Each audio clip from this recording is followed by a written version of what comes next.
ही बंद रहता है।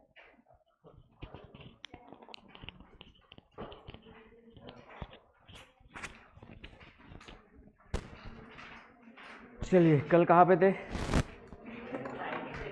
कुछ नोट्स चाहिए तुम लोग के पेपर्स। आदित्य सुधारो तुम, पैराग्राफ नहीं, जितना पॉइंट टाइप का पढ़वाता है ना, पॉइंट देख। हाँ, गुड मॉर्निंग। पॉइंट वगैरह देख करके। अभिषेक का है कंटेंट तो ठीक है, थोड़ा सा एकदम ही पूरा पॉइंट नहीं, कुछ पैराग्राफ। चीनी उद्योग स्थानीयकरण है, थोड़ा सा बताना पड़ेगा ना कि चीनी उद्योग जो है कृषि आधारित उद्योग है। इंट्रोडक्शन कम से कम पैराग्राफ में रहे। कृषि आधारित उद्योग है यह, इसका मुख्य कच्चा माल गन्ना है जो कि बाहर हरास कच्चा माल है। तो ऐसे उद्योगों की स्थापना हमेशा कहाँ पर होगी? कच्चे माल के निकट। कॉन्सेप्ट भी देना पड़ेगा ना थोड़ा सा, तो कॉन्सेप्ट थोड़ा सा दे दो तो ये हो जाएगा। फिर उसके बाद जहाँ पे पॉइंट लगता है ये स्थानीयकरण के कारक है, तो इसको मैंने कहा ना फ्लो चार्ट बना के छोड़ दो, ठीक है।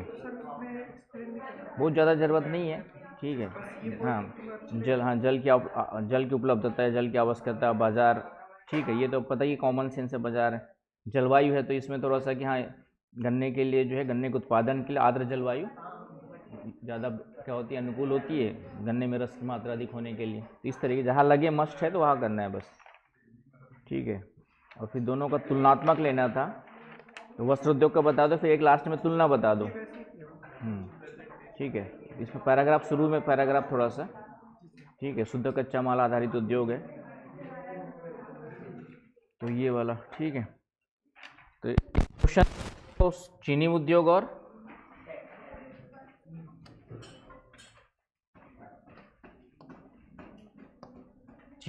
और टेक्सटाइल इंडस्ट्री का दिया था तुलनात्मक अध्ययन।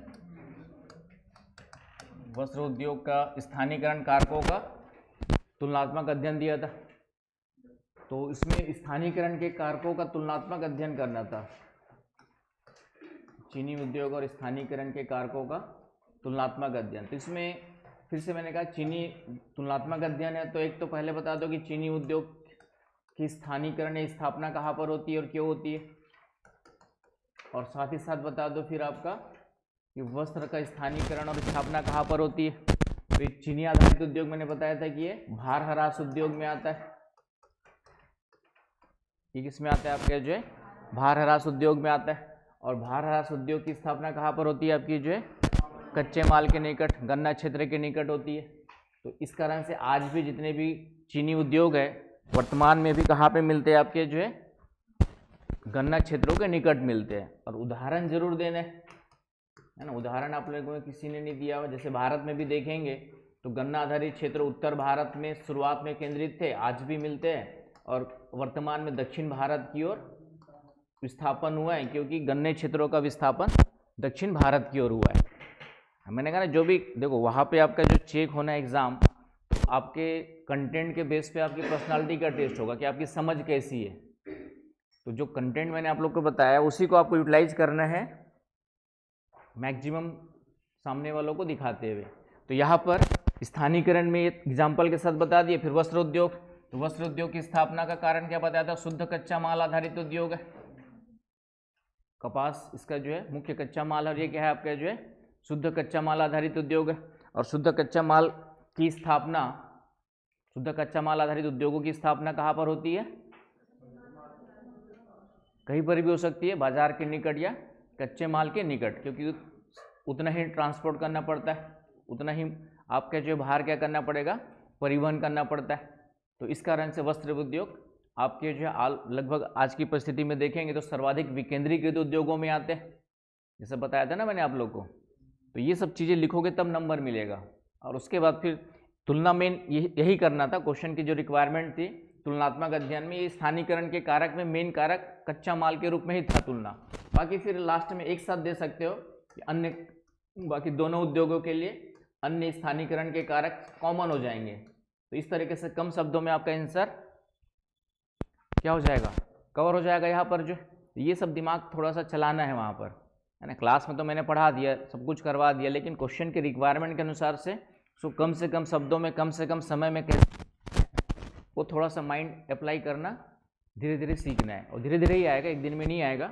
लिखते रहोगे तो आएगा, जितना लिखोगे उतना ही आएगा, क्योंकि आपको देखना है कि लिखने में पहली बार 15 मिनट लगेगा, तो अगली बार ध्यान रखो कि 250 वर्ड लिखने के लिए आपको कितना मिनट लगे, 12 मिनट लगे, 13 मिनट लगे। अगली बार हर बार थोड़ा थोड़ा कम करते रहना टाइम जो है, तो टाइम देख करके भी लिखने की आदत डालनी है। और टाइम कम कब लगेगा, जब आपका कॉन्सेप्ट क्लियर होगा, चीज़ें याद होंगी, और क्वेश्चन को समझ करके जितनी ज़रूरत है उतना ही जब लिखने की प्रैक्टिस करोगे तब कम होगा आपका जो है। तो इस तरीके से धीरे धीरे, तो ये क्वेश्चन का आंसर समझ में आ गया कि चीनी और वस्त्र उद्योग के स्थानीयकरण का तुलनात्मक अध्ययन जो दिया था मैंने, तो सभी ने कोशिश की है, लेकिन और अच्छा कैसे लिखना समझ में आएगा नहीं आया सबको? ठीक है, ये किसका है? स्नेहा का शायद है, हैंड राइटिंग तुम्हारी है ना? हाँ स्नेहा, और ये समीर का है। ठीक है समीर, तुम्हारा अच्छा है, लेकिन और थोड़ा सा इस तरीके से जो बताया मैंने ना, कंटेंट समझ गए हो, कंटेंट में कोई प्रॉब्लम नहीं है, लेकिन उसको क्वेश्चन के अकॉर्डिंग कैसे रिप्रेजेंट करना है थोड़ा सा सीखना है। वीना, ठीक है। अब ये सब जहाँ पे ज़रूरत नहीं है, यहाँ पे सिर्फ चीनी उद्योग वस्त्र उद्योग को ही लिखना है, सीधा स्टार्ट करना है। चीनी उद्योग एवं वस्त्र उद्योग दोनों कृषि आधारित उद्योग है, लेकिन दोनों के स्थानीयकरण के कारकों में थोड़ा सा क्या पाया जाता है, अंतर पाया जाता है। फिर जो मैंने बताया कहानी वो स्टार्ट कर देनी है, और इस तरीके से टू द पॉइंट स्टार्ट करना है, ठीक है। अब ये सब हमें ज़रूरत नहीं कि कुछ भागों में कई उद्योग है, उत्तर भारत दक्षिण ऐतिहासिक उद्योग है, सब यहाँ की कहानी की ज़रूरत नहीं है, टू द पॉइंट, क्योंकि हमारे पास ना तो टाइम होता है नहीं। साक्षी, ठीक है, तुमने कंटेंट सही डाला, बस आंसर के हिसाब से, ठीक है, समझ गए ना क्या लिखना है? आप समझा रहा हूँ क्लास में तो समझ अब आएगा ना भाई, अब समझाया तो आएगा नहीं आया? ठीक है, लो नसरीन का भी है, ये तो नदी वाला है तुम्हारा, कल जो दिए थे, एक ये लो चीनी वाला। ठीक है, तुम्हारा भी कंटेंट ठीक है, बस समझ सब कुछ गए हो, लेकिन कम शब्दों में और क्वेश्चन जो पूछा उसके अकॉर्डिंग कैसे अरेंज करना है समझ में आया, वो सीखना है। इसके अलावा और किसका है भाई हमारे पास? शाश्वत, ये तुम्हारा तो सी लेवल चेंजेस वाला है, ये इंडस्ट्री वाला एक और है, स्नेहा एंड समीर। शाश्वत है तुम्हारा इंडस्ट्री वाला है, समझ में आया ना कैसे लिखना है? अनुष्का तुम्हारा भी ठीक है, जो लिखा है सब कंटेंट सही है, लेकिन उसको कैसे अरेंज करना है समझ गए? आदित्य, ये कौन सा पुराना कुछ होगा तुम्हारा? शाश्वत वेदिका वाला। आकांक्षा तुम्हारा, ठीक है, ठीक है, तुम्हारा भी ये सब कच्चे माल यहाँ पे जो है थोड़ा सा इसको डिस्कस करना, तो बाकी फिर दोनों के लिए जो कॉमन है वो कॉमन लिख सकते थे, ताकि शब्द क्या हो जाएंगे आपके कम। ये लेकर हो रहे हैं अपरदनात्मक निक्षेपात्मक। ये उद्योगों वाला तुम्हारा नसरीन, ये भी तुम्हारा ही है ना? आकांक्षा, ये वाला, ये ठीक लिखा है आंसर तुम्हारा, इम्प्रूवमेंट है जो घर में लिखा है। चलिए, कल हम लोग ओशनोग्राफी स्टार्ट किए थे, तो ओशनोग्राफी में कल हमने कहाँ तक किया था, क्लियर हो गया था? चलिए, आज हम लोग आते हैं ओशनोग्राफी में। सबसे पहले स्टार्ट करते हैं महाद्वीपीय मग्न तट से, है ना। उच्चावच स्टार्ट किए थे, उसमें सबसे पहले कहाँ से आते हैं हम लोग जो है, महाद्वीपीय मग्न तट।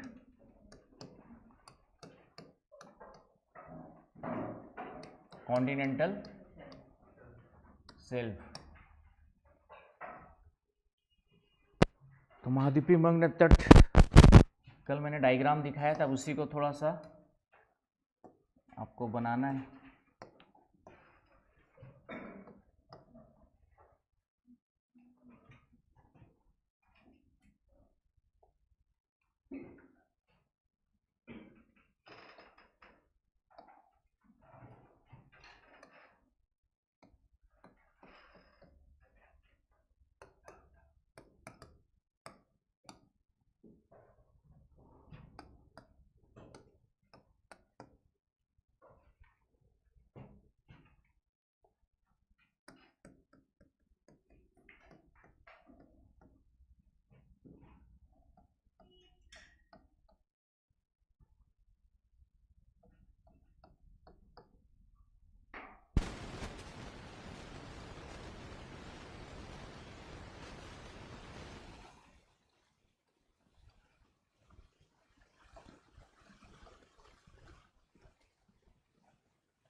हो गया आपका महाद्वीपीय मग्न तट, कॉन्टिनेंटल शेल्फ।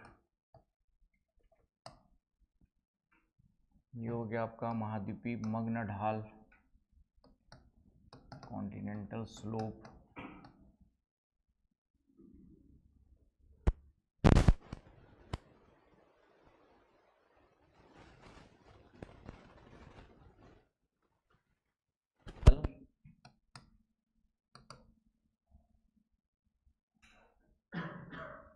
राइज, महाद्वीपीय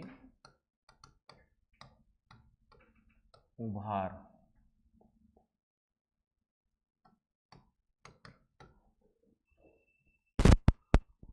और उसके बाद फिर गहरे समुद्री मैदान, डीप सी प्लेन।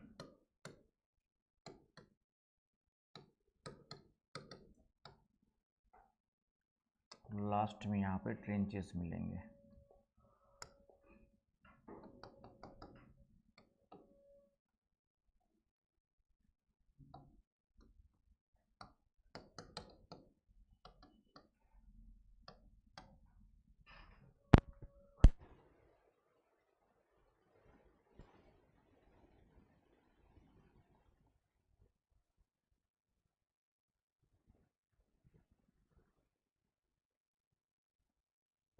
इधर ये तो ये सीक्वेंस पहले याद रखना है कि महाद्वीपीय मग्न तट पहले मिलेगा, फिर आपका जो है महाद्वीपीय स्लोप, महाद्वीपीय ढाल मिलेगा। उसके बाद पूरा दोनों के बीच में एक संक्रमण ट्रांजिशन जोन है, उसको उभार कहते हैं, लेकिन ये ढाल का ही भाग है। ढाल खत्म होता है और गहरा सागरी मैदान क्या होता है, स्टार्ट होता है। तो इसको अलग से भी डालते और एक साथ भी ढाल के साथ लिख सकते। तो ढाल का ही भाग है वैसे उभार जो है, ये कॉन्टिनेंटल स्लोप का ही पार्ट है। और धीरे धीरे करके फिर ढाल खत्म होता है, पूरा समतल मैदान के रूप में फिर डीप सी प्लेन मिलते हैं, गहरे सागरी मैदान मिलते हैं। आया समझ में? बन गया डायग्राम? कहाँ बन गया? जल्दी बना लिया। एग्जाम में बनाने की आदत। इसको हिप्सोग्राफिक कर्व कहा जाता है। तो कभी कभी इसी नाम से शॉर्ट नोट्स आ सकता है आपका, हिप्सोमेट्रिक या हिप्सोग्राफिक कर्व कहा जाता है।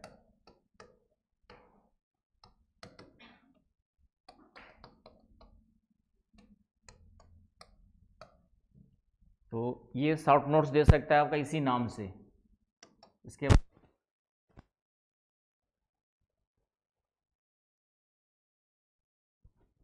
हिप्सोमेट्रिक कर्व या हिप्सोग्राफिक कर्व क्या होता है, वक्र क्या होता है, हिंदी में हो जाएगा, हिंदी में यही रहेगा, हिप्सोमेट्रिक वक्र या हिप्सोग्राफिक वक्र क्या होता है पूछ सकता है। तो फिर आंसर क्या लिखोगे?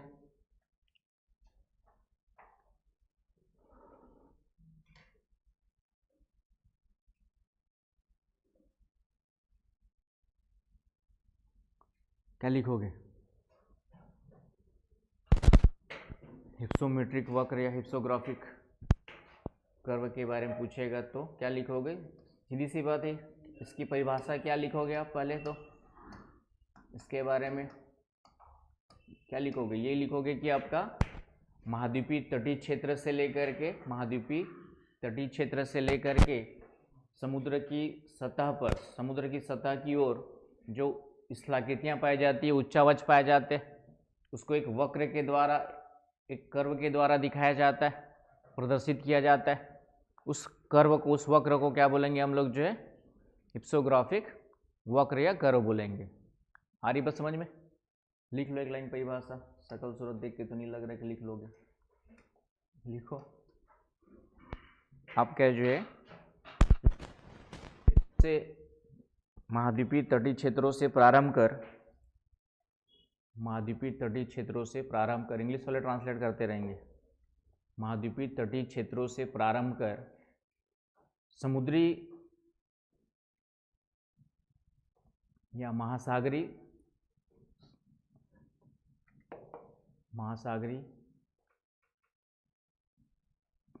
क्षेत्र की ओर, महासागरी क्षेत्र की ओर जाने पर जो स्थलाकृतियाँ या उच्चावच, जो स्थलाकृतियाँ या उच्चावच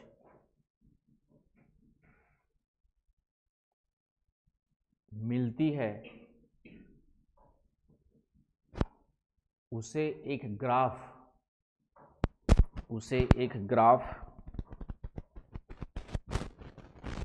के द्वारा या वक्र के द्वारा, ग्राफ या वक्र के द्वारा प्रदर्शित किया जाता है,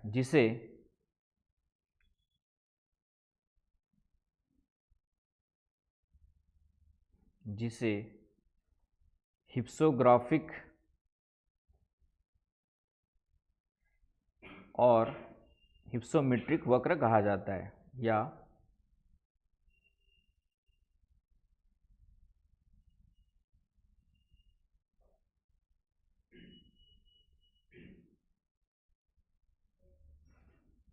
आया समझ में?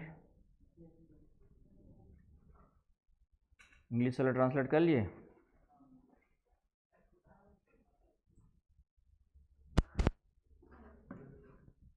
कर लिए? आप क्या जो कॉस्ट से लेकर के हम यदि ओशियंस की ओर जाते हैं तो उसको एक वक्र के द्वारा, तो ये हो गया आपका जो है हिप्सोमेट्रिक वक्र। तो सबसे पहले ये याद रखना। अब इसमें अब 150 वर्ड लिखना है तो एक तो परिभाषा हो गई, फिर उसके बाद थोड़ा सा इन सब के बारे में जो पढ़ेंगे उन्हीं को एक एक दो लाइन क्या कर देना है, किस तरीके से तटीय क्षेत्र से समुद्र की ओर जाने पर कौन कौन सी स्थलाकृतियाँ पाई जाती है। तो जितना भी पढ़ेंगे उसके एक एक दो लाइन सबका पहले फ्लो चार्ट बता देना जो कल बनाया था हमने जो है, और उसके बाद फिर एक एक दो लाइन सबके बारे में एक्सप्लेन कर देंगे। तो आपका 150-250 वर्ड जो भी लिखना है कवर हो जाएगा। हाँ यार पीछे बैठ गया एकदम।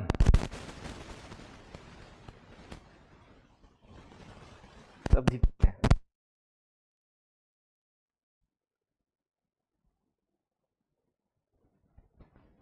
द्वीपीय मग्न तट में आते हैं। अब तो कल हमने अधसागरीय उच्चावच की परिभाषा देख ली थी। अधसागरीय उच्चावच या महासागरीय तली के उच्चावच, ये समुद्र के अंदर भी जो है, समुद्र के अंदर है महासागरीय तली कंप्लीटली समतल सपाट ना हो करके कई सारे उसमें भी उच्चावच पाए जाते हैं, पर्वत पठार मैदान के समान स्थलाकृतियाँ पाई जाती है, कटक पाए जाते हैं। उन सभी को हम लोग क्या कहते हैं, अधसागरीय उच्चावच, क्योंकि सागर के अंदर क्या है वो डूबे हुए हैं, उसको अधसागरीय उच्चावच कहा जाता है। तो अपने शब्दों में समझना, रटने की कोशिश।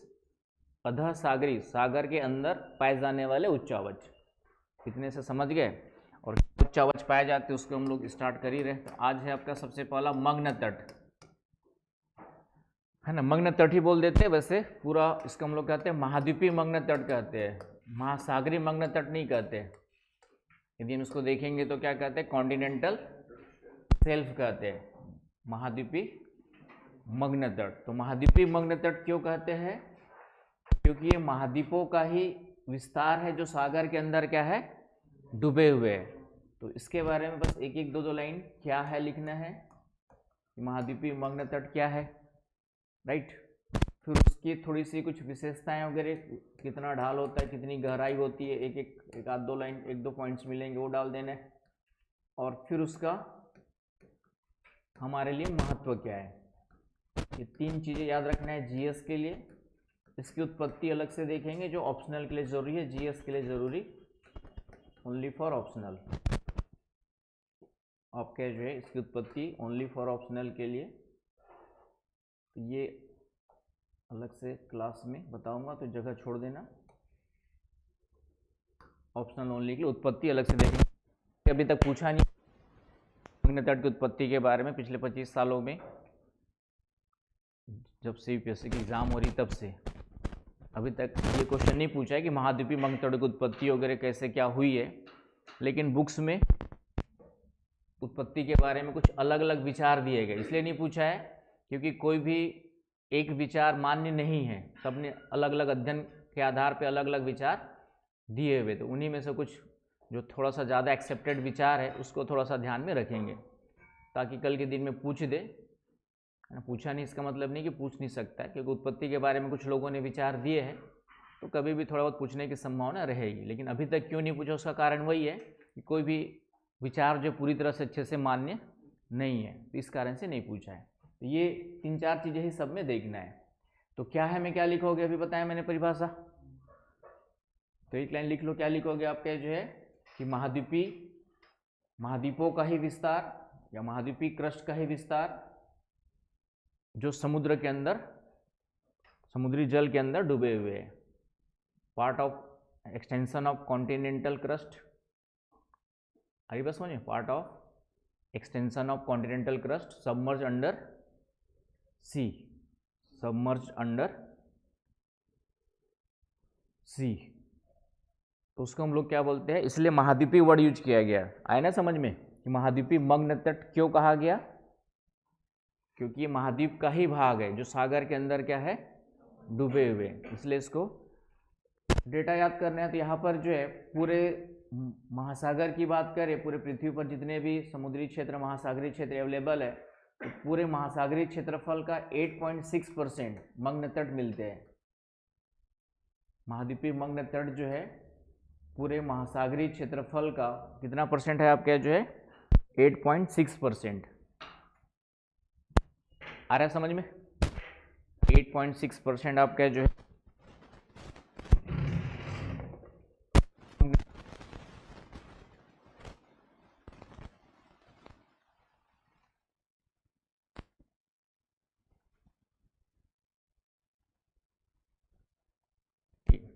और इस 8.6% पूरा का पूरा महासागरीय क्षेत्रफल या महासागरीय क्रस्ट का मग्न तट का विस्तार है, सबसे ज़्यादा मिलता है अटलांटिक महासागर में, अटलांटिक ओशन में ये है आपका जो है 13.3%। तो सबसे ज़्यादा मग्न तटों का क्षेत्रफल किस महासागर में है, तो अटलांटिक में है। सेकंड नंबर पे प्रशांत महासागर है 5.7% in Pacific ocean, Pacific ocean, और 4.2% हिंद महासागर में है, इंडियन ओशन में। आया समझ में, तो ये फैक्ट्स है, आज नहीं तो कल कहीं पर काम आ सकता है। पुराने वाले बच्चों को शायद नहीं लिखवाया होगा, क्या विशाल, तो हर बार कुछ नया पढ़ाने की कोशिश करता हूँ ना, वही मिलता है वैसे तो, लेकिन कुछ एक आध दो चीज़ें नहीं भी आ जाती है और नहीं भी आती है ना, आ भी जाती है और नहीं भी आती है। चलिए, तो सबसे पहले तो क्या है समझ में आ गया है ना। विशेषताओं में आ जाओ। विशेषताओं में इसकी जो औसतन गहराई जो ली जाती है ना, विशेषताओं में आएंगे तो इसकी औसतन गहराई 100 फैदम, फैदम भी समुद्री गहराई नापने की एक यूनिट है, इकाई।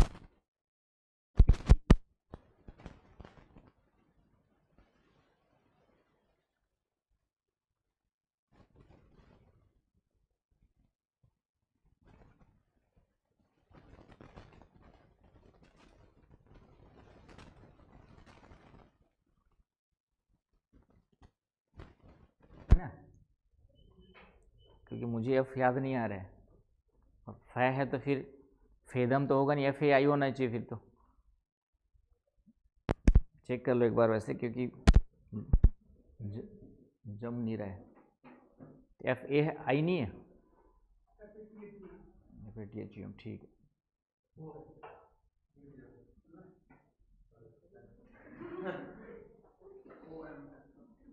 क्या विशाल, कैसे भाई, सीनियरिटी की इज्जत रख लो अब।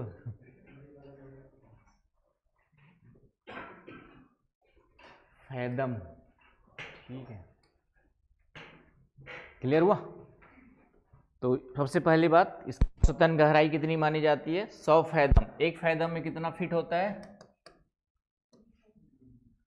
एक fathom is equal to 6 feet, यही है ना। और एक फीट में कितना मीटर होता है, हाँ, तो इस तरीके से या तो इसको लिख सकते हो 600 फीट गहराई या वो 180 मीटर के आसपास, 180 मीटर या 200 मीटर के आसपास लिख लेते हैं हम लोग।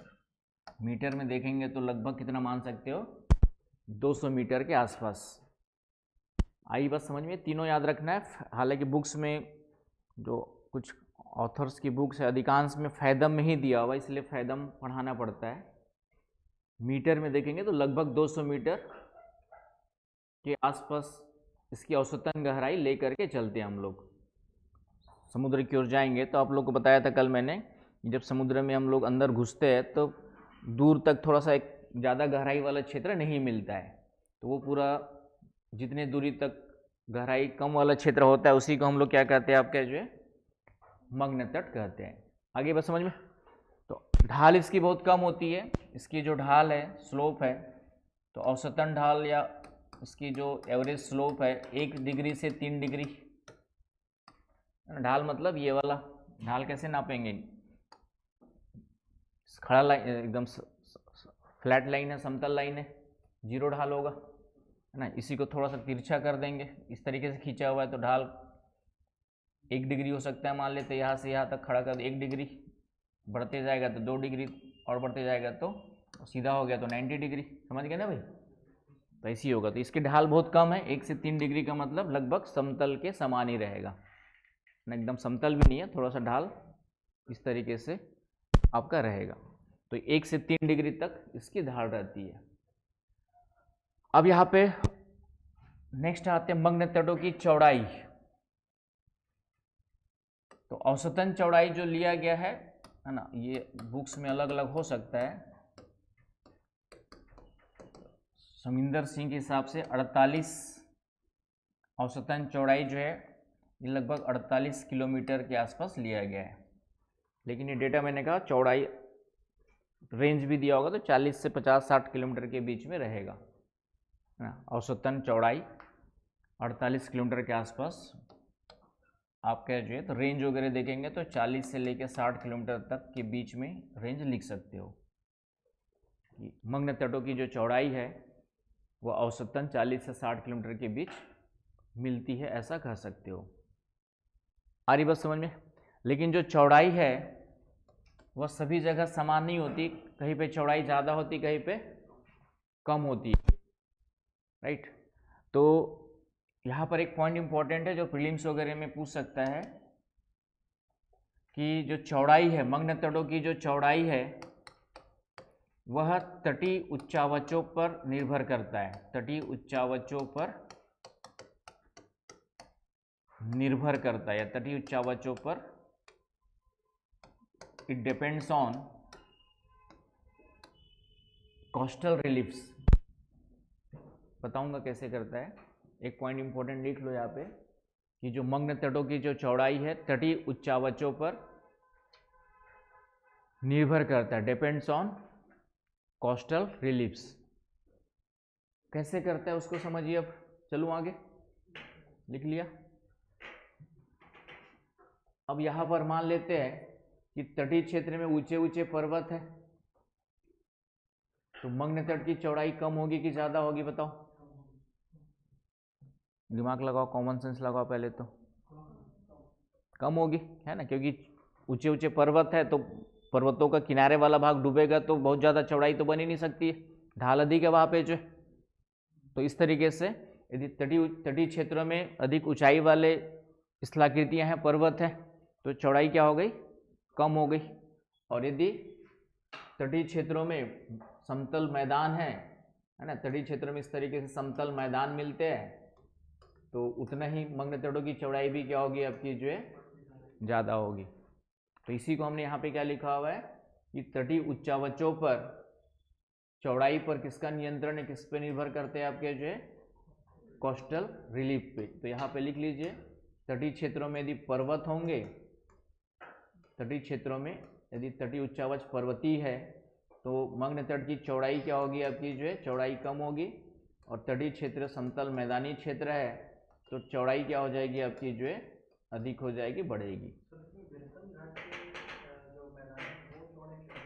ठीक है, कुछ अपवाद आएंगे उसमें, आता हूँ, अभी आ रहा हूँ उस पर एग्जाम्पल्स में। चलो आगे। एक आध अपवाद है, बाकी लगभग ये कॉमन कॉन्सेप्ट में ये पॉइंट याद रखना है। तो यहां तक समझ में आया? चलो आगे। तो यहां पर अब कुछ एग्जाम्पल्स हमारे पास है। विश्व के सबसे सर्वाधिक मग्न तट कहां पर मिलते हैं? सर्वाधिक चौड़े मग्न तट, सॉरी, विश्व के सर्वाधिक चौड़े मग्न तट, वाइडेस्ट आपके जो है कॉन्टिनेंटल शेल्फ, तो ये मुख्य रूप से मिलते हैं साइबेरिया तट,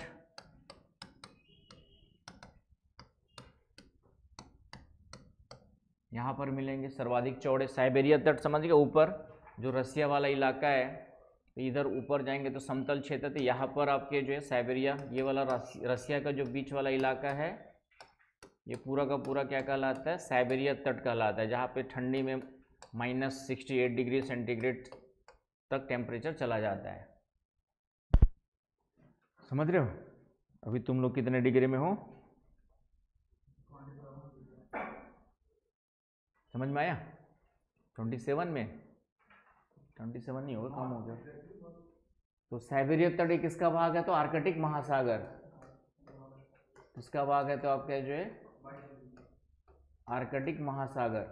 साइबेरिया तट किधर पड़ेगा? ऊपर वाला भाग जो बताया ना, इधर वाला पूरा का पूरा कौन सा है आपका?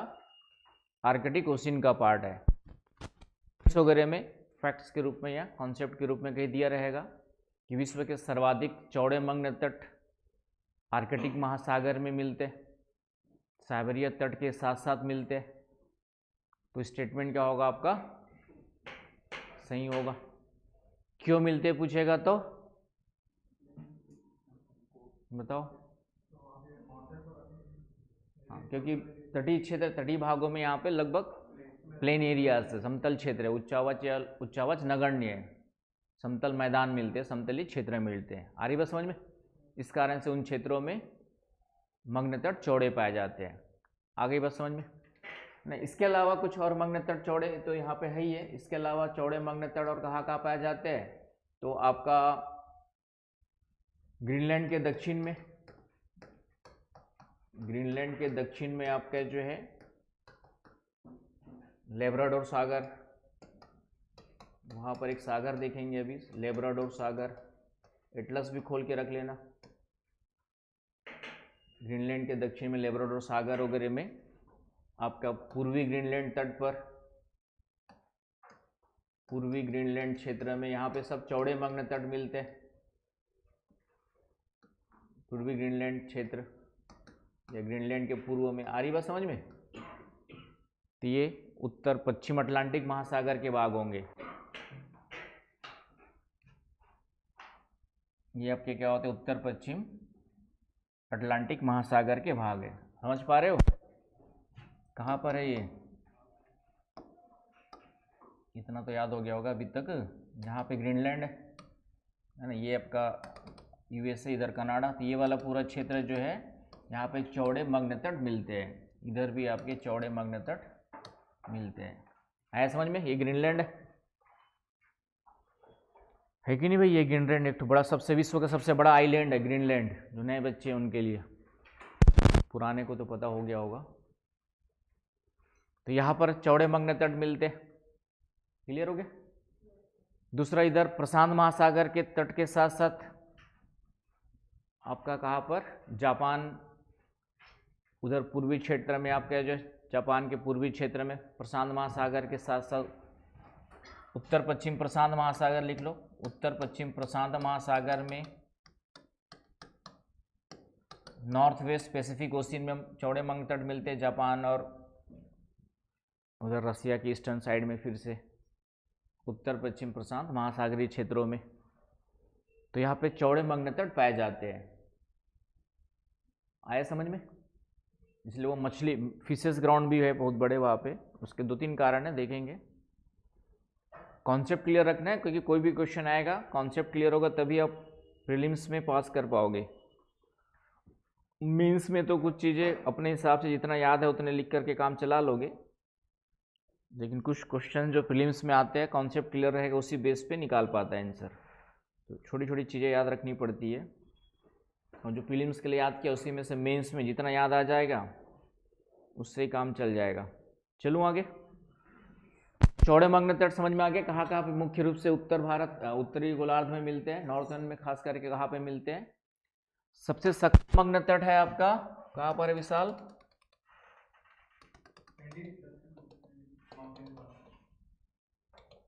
ठीक है, एंडीज पर्वत यहाँ पर है आपका दक्षिण अमेरिका में। दक्षिण अमेरिका कुछ ज़्यादा अजीब सा बन गया आज, तो उसके लिए दक्षिण अमेरिका के लोगों से माफ़ी चाहूँगा, उनकी भावनाओं को चोट ना पहुँचे। ठीक है, अब तुम लोग की भी कोई आत्मा दक्षिण अमेरिका से होगी। तो दक्षिण अमेरिका के पश्चिमी तट पर है ना, यहाँ पर मग्न तट सक्रिय पाए जाते हैं। सर्वाधिक सक्रिय मग्न तट यहाँ पे मिलते हैं, नैरोएस्ट। क्यों मिलते समझ में आ गया होगा? क्योंकि एंडीज पर्वत ऊंचा पर्वत है, तो इस कारण से यहाँ पर उतने चौड़े नहीं मिलते, सबसे सक्रिय मग्न तट मिलते हैं। तो ये एक एग्जाम्पल याद रखने, प्रीलिम्स में भी काम आएंगे और मेंस में भी लिखते समय डाल सकते हो। आया समझ में? है ना, मेंस में लिखते समय कॉन्सेप्ट में जो मेन चीज़ें हैं, सामने वालों को ये दिखाना है कि हाँ मुझे बहुत कुछ पता है। ठीक है, जो एक सामान्य स्टूडेंट जानता है उसे थोड़ा एक दो चीज़ें एक्स्ट्रा दिखा दोगे तो और नंबर मिल जाएंगे। तो ये विशेषताएं हो गई आपकी, इतने पॉइंट्स याद रखने हैं मग्न तट के बारे में, है ना। उत्पत्ति के बारे में अलग से बताऊंगा, किसी का ऑप्शन नहीं होगा तो फिर कोई मतलब नहीं है, सबका ऑप्शनल है क्या? कई लोग को डिसाइडेड नहीं होगा। चलिए, तो उत्तर उसके हम लोग अलग से देखेंगे। अब आते हैं भारत के मग्न तट में, इसी के साथ में जोड़ सकता है या प्रीलिम्स में फिर से क्वेश्चन पूछेगा तो भारत के मग्न तट को भी, और मीन्स में भी पूछेगा तो संभावना है कि भारत के मग्न तट को जोड़ सकता है। तो भारत के जो मग्न तट है,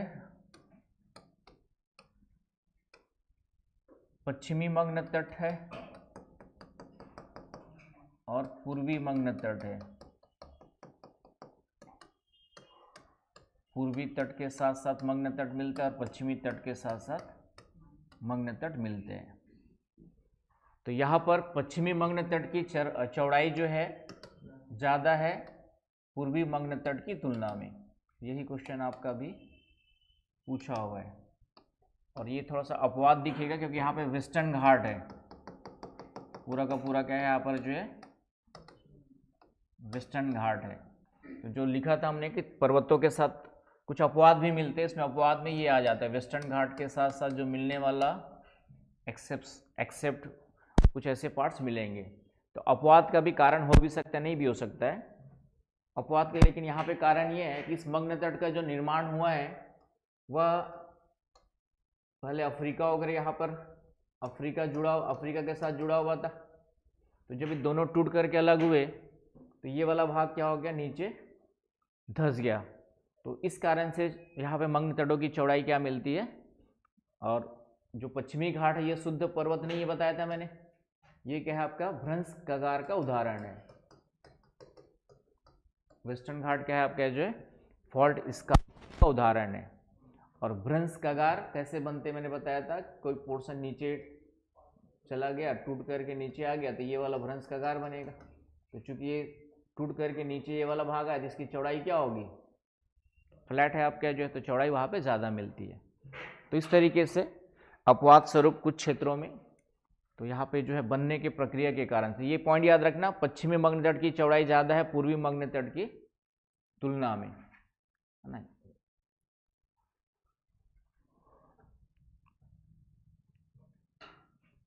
और भारत में भी जो है लगभग 100 फैदम की गहराई जो है मिलती है मग्न तटों के आसपास, 100 फैदम की गहराई।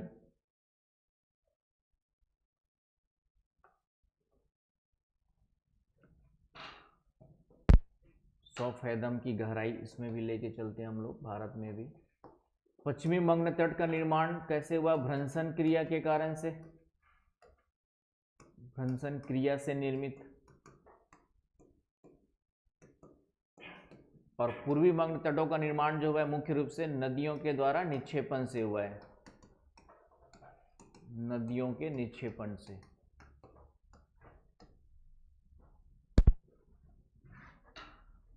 पश्चिमी बंग तट का निर्माण भ्रंशन से हुआ है, पूर्वी बंग तट का निर्माण नदियों के निक्षेपण के कारण से हुआ है।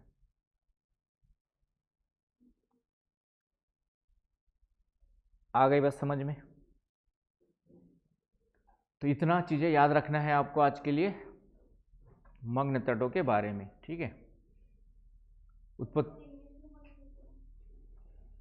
कौन सा वाला? ठीक है, हाँ, फॉर्मेशन की बात कर रहे हो क्या? ठीक है। इट वेस्टर्न सेल्फ जो है form due to faulting,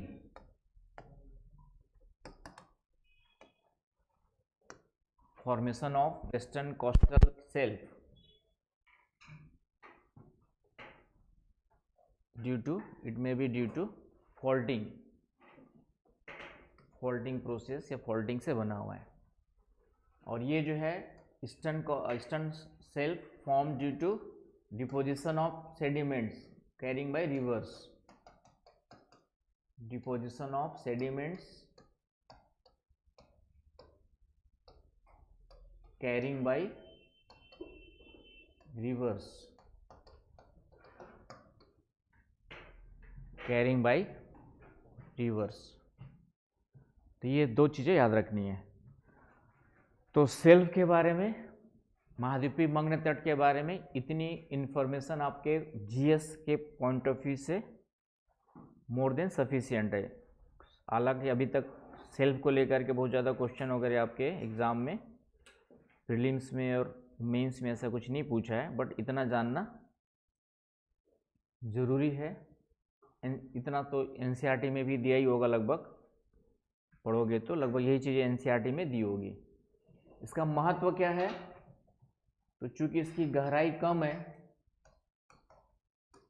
200 metre है, और 200 मीटर तक ही सूर्य की किरणें क्या होती है ना, कहीं पर भी जाएंगे तो पानी के अंदर जो सूर्य की किरणें हैं 200 मीटर की गहराई तक ही इंटर करती है, मतलब मैक्सिमम अच्छा ठीक ठाक तरीके से 200 मीटर की गहराई तक ही सूर्य की किरणें जो है सही तरीके से प्रवेश कर पाती है, पेनिट्रेट कर पाती है। आ रही बात समझ में? Penetrate properly approximately 200 metre depth. तो इसका मतलब क्या हुआ कि जितने भी जैविक संसाधन हैं, बायोटिक रिसोर्सेस, वो मग्न तटों पर ही मिलते हैं। बायोटिक रिसोर्सेस कहाँ पे मिलेंगे? आपके जो है कॉन्टिनेंटल शेल्फ पर ही मिलेंगे, जैविक संसाधन पाए जाते हैं, है ना। कुछ मछलियाँ होती है जो गहराई में जाती है, लेकिन फाइनली गहराई में भले रहती है, लेकिन फाइनली चारा खाने के लिए ऊपर ही आना पड़ेगा उसको। आई ना बस समझ में? क्योंकि जो भी प्लैंकटन वगैरह मिलेगा, प्लैंकटन समझते हो क्या होता है? मिताली, बायोलॉजी वाली बताओ, समझ में आ गया? हमारे एजुकेशन सिस्टम क्या है गाँव का? कॉलेज कौन सा कॉलेज है? हाँ, जब पादप प्लवक जान रहे हो, तो प्लैंकटन कहते हैं और हिंदी में क्या कहते हैं? पादप प्लवक कहते हैं। जो छोटी छोटी क्या होंगे आपके जो प्लांट्स होते हैं, उसको मछलियाँ खा करके मेनली जिंदा रहती है। मछलियों का मुख्य भोजन क्या है आपका? प्लैंकटन, पादप प्लवक। तो ये मुख्य रूप से सूर्य की किरणें जहाँ तक पहुँचेंगी वहीं तक डेवलप होंगे, इसीलिए जैविक संसाधन वगैरह जो भी मछली खाने वाले मछली और बाकी और भी खाते हैं ठीक है। साउथ ईस्ट चले जाओ तो वियतनाम चले जाओ, थाईलैंड चले जाओ, चाइना चले जाओ, तो डाइनिंग टेबल पे बहुत सारी चीज़ें मिल जाएंगी जो देख करके खाने का मन करता है। करता है कि नहीं करेगा? नहीं करेगा, हम लोग का इंडियन वालों का नहीं करेगा, मछली बस खाने वाले लोग हैं। ज़्यादा केकड़ा खाते हो? केकड़ा तो वैसे समुद्र में थोड़ी मिलता है, केकड़ा तो नदी वदी मिलता है ना, समुद्र में मिलता है क्या केकड़ा? अच्छा, चलिए, तो एक तो हो गया जैविक संसाधन, दूसरा है ना महाद्वीपीय मग्न तटों पर ही आपके जो है, पहला लिख लिया, समझ में आ गया क्या मिलेगा? पहला जैविक संसाधन, दूसरा आपके जो है तेल और गैस वगैरह कहाँ मिलेंगे? तटीय क्षेत्रों में, मग्न तटों के पास ही मिलते हैं, है ना। गहराई में भी मिलते हैं वैसे, लेकिन तेल और गैस मिलने की संभावना यहाँ पर भी रहती है, गहराई में भी रहती है, क्योंकि समुद्र का जो निर्माण हुआ है कई सालों पहले हुआ है, तो धीरे धीरे करके डिपॉजिट हो करके जैविक तत्व भी नीचे चले जाते हैं। तीसरा आपका जो है कई सारे खनिज संसाधन मिलेंगे यहाँ पर, गहराई में भी मिलते हैं, लेकिन तटीय क्षेत्रों में खोदना आसान होगा हमारे लिए, खर्चा कम आएगा, तो मिनरल्स भी मिलेंगे। और कई प्रकार के ऊर्जा के स्रोत, ज्वारी ऊर्जा वगैरह के लिए हम लोग मग्न तटों का यूज करते हैं। टाइडल एनर्जी, ज्वारी ऊर्जा, टाइडल एनर्जी, तरंग ऊर्जा, वेव एनर्जी, एक ओटेक एनर्जी पढ़ाऊंगा, ओटेक ऊर्जा क्या होता है रोहित? ओटेक ऊर्जा, ओटेक एनर्जी क्या होता है?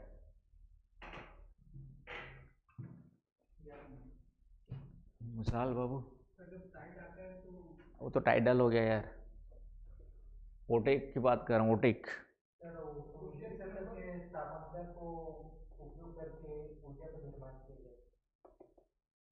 क्या बोला राहुल? उसकी भावनाएं समझ गए? क्या है बताओ? ठीक है, तो उसको कैसे निकालते हैं?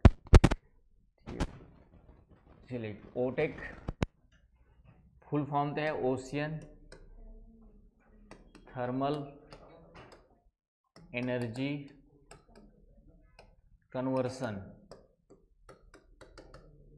है ना, ओशियन थर्मल एनर्जी कन्वर्सन।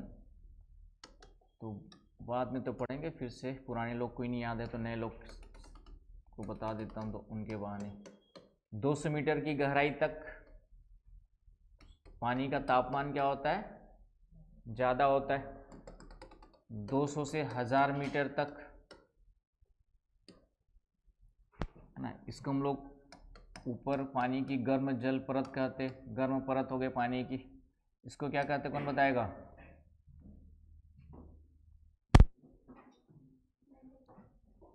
इसलिए बोलता हूँ दोबारा क्लास कर लो, तो ये सब जो कॉमन सबको याद हो जाता है, वो ऊपर ऊपर की चीज़ें एक बार में, वो एक बार की चीज़ चली जाएंगी, लेकिन जो कुछ विशेष याद होने वाली चीज़ें वो एक बार में याद, लेकिन तुम सब लोग एक बार में ज्ञानी बन जाते हो, और बाद में फिर दो सभी लोग को दोगे। भैया 10 बार जब तक एक चीज़ को नहीं पढ़ोगे ना, तब तक जो है आपका चीज़ें याद नहीं होंगी। कितने इंटेलिजेंट होते तो निकल जाते 12वीं के बाद नीट जी वगैरह करके IIT वाईटी करने के लिए, इसलिए अभी भी सिलेक्शन रेशियो उनका ज़्यादा होता है। अब IIT वाले कूदेंगे तो तुम्हारे साथ कंपटीशन करेंगे, तो वही लोग जीतेंगे ना, तुम कैसे जीतोगे? संभावना तो वही है, IIT वाले उस एग्ज़ाम को दे रहा, तुम भी दे रहे हो, वो तो गनीमत है कि 10% ही देते हैं। 100% IIT वाले कूद जाए तो फिर हम जैसे BA BSc MSc वाले एक भी सिलेक्शन न ले पाए। सच्चाई है, सच्चाई है। ठीक, जैसे अभी CGPSC का एग्ज़ाम हुआ, मीन्स फाइनल रिजल्ट आया, CGPSC का सिलेबस ऐसा है कि साइंस वाला ही सिलेक्शन ले सकता है वहाँ पे, और जहाँ तक मेरा अनुमान है 90% सिर्फ साइंस वाले सिलेक्शन लिए हुए। जितने भी हमने यहाँ पे इंटरव्यू लिए, लगभग 20-25 बच्चों का इंटरव्यू लिया हमने, सब साइंस वाले थे। तो CGPSC बिना साइंस वाला पास, कम से कम 12वीं तक साइंस पढ़ा होगा तभी वो पास कर सकता है। क्यों? क्योंकि मेंस में बहुत सारा मैथ्स है, रीजनिंग है, बायोलॉजी है, केमिस्ट्री है, फिजिक्स है, और वो 12वीं लेवल तक है। तो 12वीं लेवल तक यदि आपने साइंस नहीं पढ़ा है तो उसको कवर करना एक साइंस वाले स्टूडेंट के बराबर आना आसान होगा कि नहीं होगा? साइंस वाला तो हिस्ट्री भी पढ़ लेगा अच्छे से, ज्योग्राफी भी पढ़ लेगा, कॉन्स्टिट्यूशन भी पढ़ लेगा, सब पढ़ के तुम्हारे बराबर आ गया। लेकिन तुम आर्ट्स वाले हो, उतना साइंस पढ़ करके उनके बराबर जाओगे तब तो तुम्हारा सिलेक्शन उनसे ज़्यादा होगा, नंबर ज़्यादा आएंगे। आए ना बस समझ में? इसलिए CGPSC जितने भी सिलेक्शन है वो पता नहीं गधों ने सिलेबस बना रखा है, ठीक है, जो पूरी तरह से फेवर में है साइंस वालों की, इसलिए जितने इंजीनियर्स है साइंस में भी जो अच्छे बच्चे इंजीनियर्स वगैरह सबका सभी लोग सिलेक्शन लिए हुए। अब इंजीनियर्स थोड़ा सा BSc वालों ज़्यादा ही जानता होगा, इंजीनियर है तो ठीक है नहीं, तो इसलिए सिलेक्शन भी किनका हुआ, इन्हीं लोग का ज़्यादा हुआ है मेंस में खास करके। अब वो सिलेबस बनाने वालों की गलती है कि पता नहीं क्या सोच के बनाते हैं। मैंने कहा ना कि कलयुग है, कलयुग में गधों की दुनिया चल रही है और अच्छे लोग कुछ नहीं कर सकते, हम जैसे बस क्रिटिसाइज कर सकते हैं उसके अलावा कुछ नहीं कर सकते। एनीवे, तो ये समझ में आ गया। इसको थर्मोक्लाइन परत कहा जाता है। तो थर्मोक्लाइन परत और उसके नीचे फिर आपके जो है ये ठंडी जल की परत होती है, पूरा का पूरा ठंडा जल होता है। ठीक है, तो यहाँ बता दे रहा हूँ। तो ऊपर की परत गर्म होगी, कॉमन सेंस लगा लोगे इतना, क्योंकि सूर्य की किरणें जो है ऊपर के 100-200 मीटर तक की गहराई पर ही प्रवेश करती है। तो ऊपर के जल का तापमान क्या होता है आपका जो है ज़्यादा होता है। आगे ना बस समझ में। तो जैसे ही नीचे जाएंगे इस परत से तापमान फिर यहाँ लगभग समान रहेगा, गर्म परत है, उसके बाद तेजी से घटता है तापमान। इसके बाद तापमान क्या होता है, तेजी से घटता है, क्योंकि अब सूर्य की किरणें नहीं पहुँच रही है। और फिर 1000 मीटर के बाद लगभग तापमान फिर से क्या हो जाता है, लगभग समान हो जाता है। तो यहाँ पर भी समान तापमान है लेकिन ठंडा जल है, यहाँ पे समान तापमान है लेकिन क्या होगा आपका जो है ठंडा मिलेगा। और ये वाला तापमान कौन सी वाली है, तापमान में तेजी से गिरावट होती है। इसी परत को हम लोग क्या कहते हैं, थर्मोक्लाइन कहते हैं। ये NCERT का ग्राफ है, मैं तुम लोग एडवांस में कुछ नहीं पढ़ा रहा हूँ, ये 11वीं क्लास के NCERT में यही ग्राफ दिया हुआ है। आ रही बात समझ में? इसलिए बोला NCERT भी तो 10 बार पढ़ लो अच्छे से, तो भी ये सब चीज़ याद हो जाती। तो आया समझ में? तो होता क्या है कि ऊपर की गर्म परत है, ऊपर की परत आपकी गर्म वाली है, और उसके बाद तापमान कम हो रहा है। तो यहाँ पर क्या होता है, पानी के बीच, पानी में इस तरीके से सर्कुलेशन चलते रहता है। ठंडा पानी ऊपर जाएगा, ठंडा पानी नीचे बैठेगा, ठंडा होकर के गर्म पानी है तो संवहन धाराएं चलती है यहाँ पर। संवहन चक्र समझते हो, पानी गर्म करते हुए कन्वेक्शन साइकिल यहाँ पे जनरेट होता है। तो इसी से टरबाइन चला करके, सब बताया था मैंने तुम लोग को, इसी से टरबाइन चला करके एनर्जी क्रिएशन कर सकते हैं। उसको हम लोग बोलेंगे OTEC energy, ocean thermal energy conversion, ocean thermal energy conversion.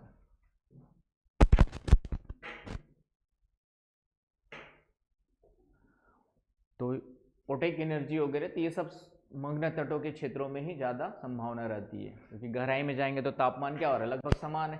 ये कहाँ पर होगा आपका, मग्न तटीय क्षेत्रों में। तो ओटेक एनर्जी की भारत में भी तमिलनाडु में एक है कुलशेखर पत्तनम, यहाँ पर ओटेक एनर्जी प्लांट लगाया गया है, एक्सपेरिमेंटल बेसिस पर है, कुलशेखर पत्तनम।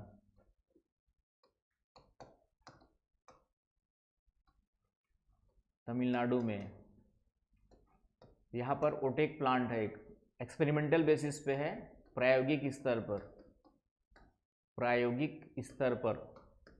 प्रायोगिक का मतलब समझ गए ना, कि भी एक्सपेरिमेंट किया जा रहा है। ओटेक प्लांट कुलशेखर पत्तनम तमिलनाडु में। आया समझ में? ये सब चीज़ें याद होनी चाहिए।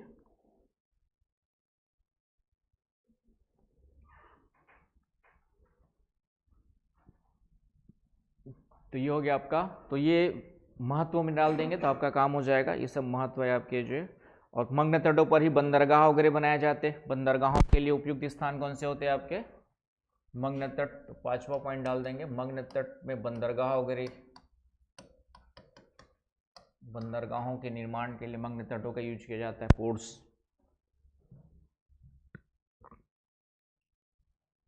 तो ये हो गया मग्न तटों के बारे में। इतनी इंफॉर्मेशन किसी भी एग्जाम्स के लिए मोर देन इनफ है। इसी के बेस पे प्रीलिम्स में क्वेश्चन आएगा, उसका आंसर निकालना है, और मेंस में जो आएगा उसको याद करके, जितना याद रहेगा उसको लिख देना है।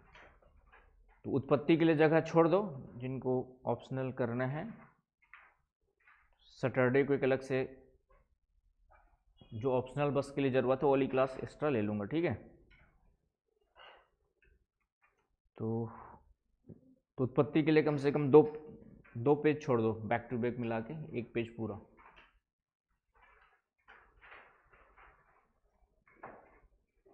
चले आगे। तो ये हो गया आपका मग्न तट। आ जाओ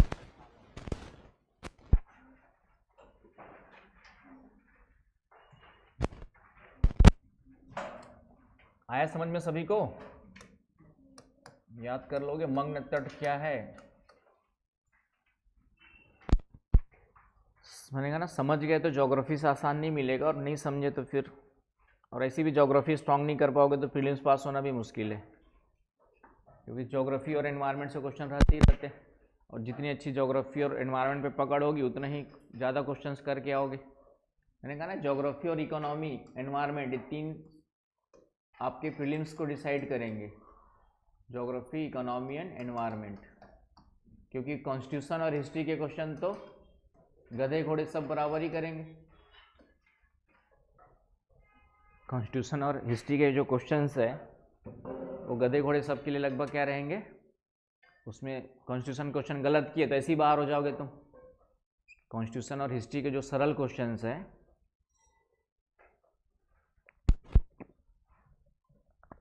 यदि आपने गलत किया तो ऐसे ही बाहर हो जाओगे, तो उनको तो सही करना ही है। कॉन्स्टिट्यूशन हिस्ट्री के जो, उसमें भी मैंने कहा 10 क्वेश्चन आएंगे तो 5-7 बन जाने चाहिए, 3-4 नहीं बनते, हमेशा नहीं बनेंगे वो, कितना भी पढ़ लो तो भी। तो कम से कम फिर ज्योग्राफी एंड इकोलॉजी, खास करके इकोनॉमी के क्वेश्चंस जितना ज़्यादा सही करोगे, है ना। मैंने देखा इकोनॉमी में ज़्यादा गलतियाँ करते हो तुम लोग, क्या विशाल? इकोनॉमी में ज़्यादा गलतियाँ हुई है ना, किसमें गलतियाँ हुई है?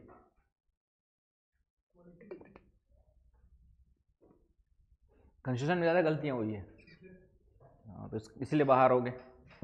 यदि वो गलतियाँ नहीं होती तो प्रीलिम्स निकल जाता, क्योंकि इकोनॉमी सही कर ले रहे हो और कॉन्स्टिट्यूशन गलत करो। इसका मतलब कॉन्स्टिट्यूशन गलत इसलिए नहीं करना है क्योंकि सभी लोग बच्चे उसको ठीक करके आ रहे होंगे, क्योंकि कॉन्स्टिट्यूशन वगैरह मान के चलते कि लगभग सभी बच्चे ठीक ठाक कर लेते हैं। हालांकि यूपीएससी के जो क्वेश्चंस आते हैं उतना आसान नहीं होते, उसमें भी बहुत ज़्यादा कॉन्सेप्चुअल क्लैरिटी होती है, तब जाके होता है। ठीक है, कॉन्स्टिट्यूशन में मेरे क्लास तुमने किया था पूरा, ठीक है। कहाँ गलत हुए थे?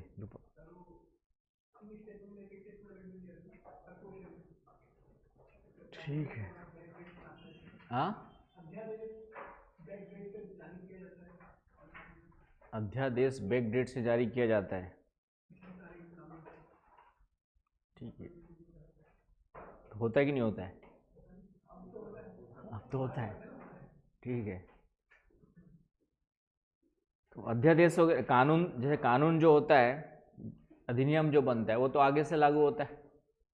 कानून जो भी बनेंगे वो आपके क्या होते हैं, जो हो गया उसको लेकर के थोड़ी लागू होंगे। हालांकि संसद यदि लिख देती है कि ये इस तारीख से लागू होगा तो हो सकती है, उसमें कोई बड़ी बात नहीं है, संसद डिसाइड कर दी।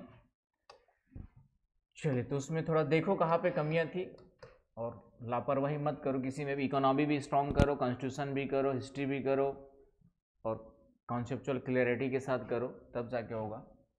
चलिए, तो मग्न ढाल में आते हैं। तो जहाँ पे मग्न तट खत्म होता है, यहाँ पर खत्म हो रहा है, लगभग समतल क्षेत्र खत्म हो रहा है आपका, और उसके बाद ढाल क्या होता है आपके, जो है बढ़ने लगता है, ये वाला रीजन। इसी को हम लोग क्या कहते हैं आपका, जो है मग्न ढाल कहते हैं। इसको क्या कहते हैं हम लोग, जो है मग्न ढाल। तो लिख लीजिए, ये भी जैसे इसमें भी नाम क्या लिखा हुआ है, महाद्वीपी वर्ड लिखा हुआ है, इसमें भी क्या लिखा हुआ है, महाद्वीपी स्लोप। तो ये भी महाद्वीप का ही भाग है, अभी भी महाद्वीप ही, ये पूरा यहाँ से लेकर यहाँ तक अभी भी क्या है, ये महाद्वीप ही है। महाद्वीप क्रस्ट का ही भाग का मतलब क्रस्ट किससे बनेगी आपका, ग्रेनाइट वाली। तो यहाँ तक अभी ग्रेनाइट वाली क्रस्ट ही मिल रही है आपका, जो आगे बस समझ में। तो इसीलिए महाद्वीपी मग्न ढाल कहा गया है, महाद्वीपी जो है मग्न ढाल इसको कहा गया अभी भी। तो इसमें भी पहला पॉइंट यही बना लीजिए कि यह भी महाद्वीपों का ही विस्तार है, यह भी जो है महाद्वीपों का ही विस्तार है।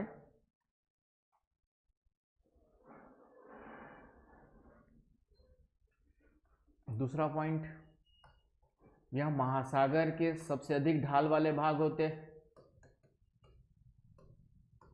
महासागरों के या महासागरी तली के कर लेना, महासागरी तली के ओशनिक फ्लोर के सबसे अधिक ढाल वाले भाग होते हैं, पार्ट ऑफ हाई स्लोप। आया समझ में? इनका औसतन जो ढाल होता है 5 डिग्री से अधिक होता है। ढाल जो है 5 डिग्री से अधिक होता है आपका, जो है 5 डिग्री से 45 डिग्री तक इसका ढाल हो सकता है।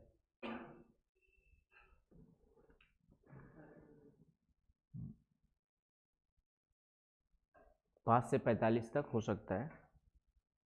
औसतन गहराई जो ली जाती है 200 से 3000 मीटर तक, 200 से लेकर के 3000 मीटर तक ढाल वाले क्षेत्रों की गहराई देखी गई है।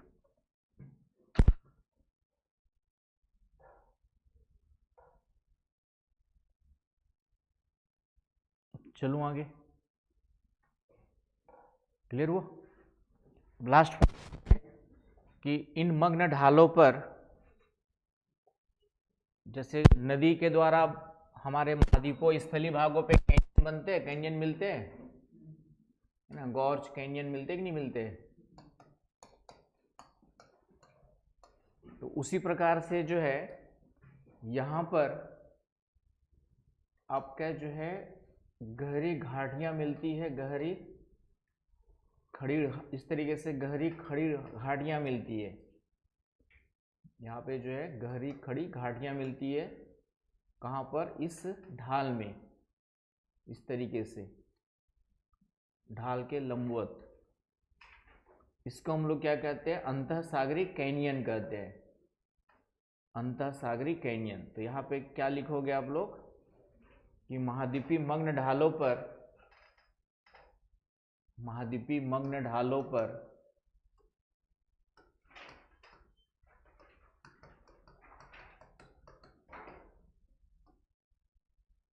महाद्वीपीय मग्न ढालों पर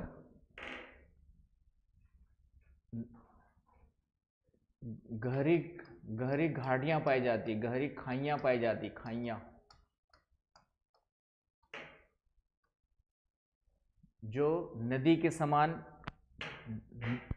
नदी के समान निर्मित समान दिखाई देती है, जो नदी निर्मित कैनियन के समान दिखाई देती है, जिसे अंतःसागरी कैनियन कहते हैं। इंग्लिश में क्या लिखेंगे आप लोग? Similar to canyons, similar to canyons formed by rivers, found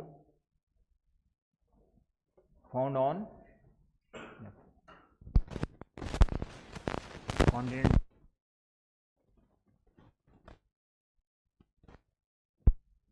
उसको हम लोग क्या कहते हैं? सबमरीन कैनियंस कहते हैं।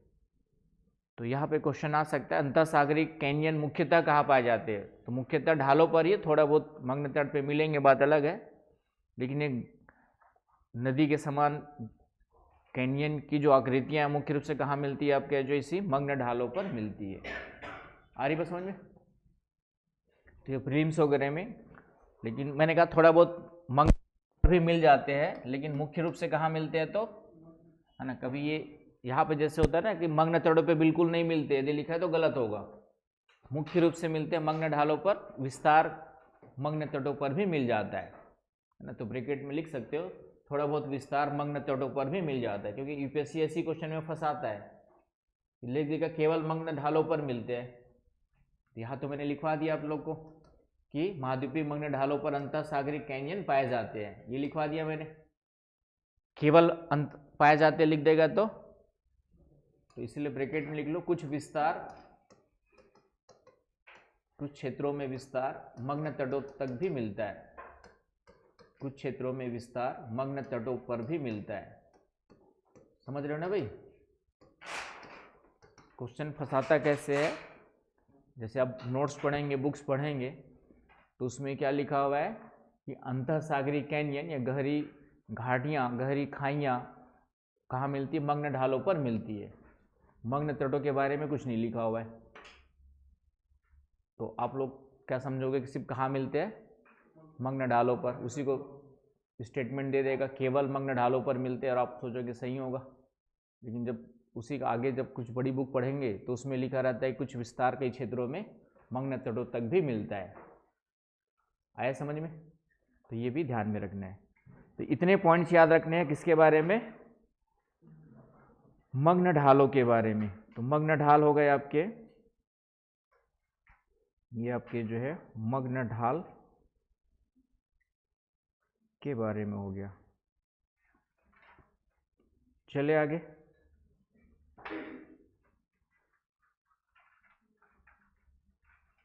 मग्न ढाल जहाँ खत्म होते हैं और गहरे सागरी मैदान स्टार्ट होते हैं, उनके बीच का जो संक्रमण क्षेत्र है उसको क्या कहते हैं हम लोग? उभार कहते हैं। तो महाद्वीपीय महासागर, इसलिए दोनों वर्ड यूज करते हैं। महाद्वीपीय उभार भी लिखा होगा कई जगह, महासागरीय उभार भी लिखा रहता है, क्योंकि दोनों का संक्रमण क्षेत्र है। तो महाद्वीपीय महासागरीय उभार, संक्रमण क्षेत्र समझ रहे हो कि ढाल एवं गहरे सागरी मैदानों के बीच का, गहरे सागरी मैदानों के बीच का संक्रमण क्षेत्र।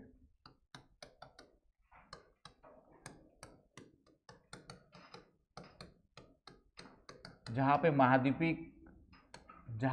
महाद्वीपीय क्रस्ट खत्म होती है और महासागरीय क्रस्ट क्या होती है आपके जो है स्टार्ट होती है। ट्रांजिशनल जोन बिटवीन, लिख लीजिए, transitional zone between continental slope and deep sea plain known as oceanic rise, continental rise, oceanic continental rise. समझ में आया? इधर से जाएंगे तो कॉन्टिनेंटल, उधर से आएंगे तो ओशियंस, दोनों का ट्रांजिशन जोन, उसको उभार बोल देते हैं। ढाल इसका बहुत कम रहता है।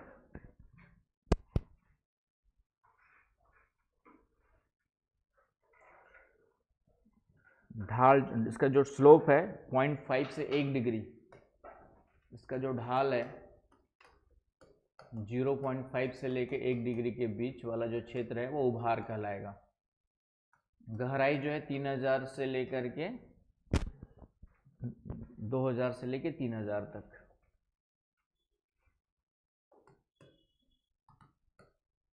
ये वैसे देखेंगे तो किसका भाग होगा? मग्न ढालों का ही भाग है।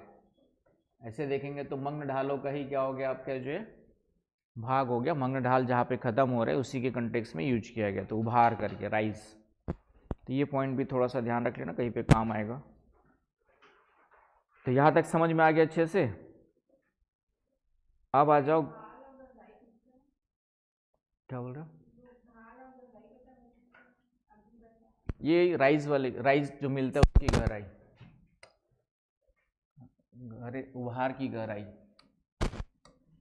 ये लगभग इसका ढाल जो है बहुत कम होता है, 0.5 से 1 डिग्री तक होगा, उसको कहेंगे।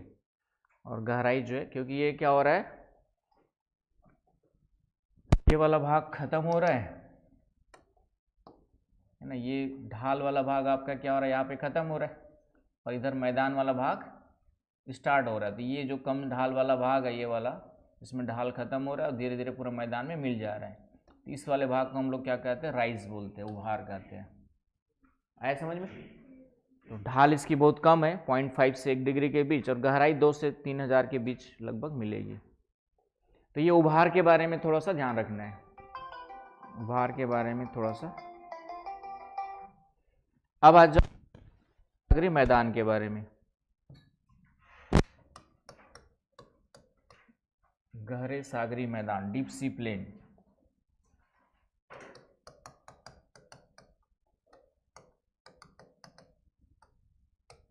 डीप सी प्लेन, डीएसपी हो गया, लो ठीक है। तो गहरे सागरी मैदान नाम से ही क्लियर है, नाम से ही आपका क्या है, क्लियर है कि सबसे ज़्यादा क्षेत्रफल किसका मिलता है महासागरों में, तो वह गहरे सागरी मैदान का ही मिलता है। तो पहला तो मैदान है तो समतल क्षेत्र है, तो महासागरीय तली में जो गहराई पे जो मिलते हैं समतल क्षेत्र, तो सर्वाधिक विस्तार इसी का मिलता है। सभी महासागरों में देखेंगे मग्न तट, मग्न ढाल और मैदान की बात करें तो सर्वाधिक विस्तार किसका मिलेगा, है ना, मोर एक्सपेंशन, सब हाईएस्ट एक्सपेंशन गहरे सागरी मैदान का मिलता है। आ गई बस समझ में। ढाल आपका बहुत कम होता है इसलिए मैदान बोलते हैं। इसकी गहराई 3000 से 5000 मीटर, 3000 से 5000 मीटर तक की गहराई।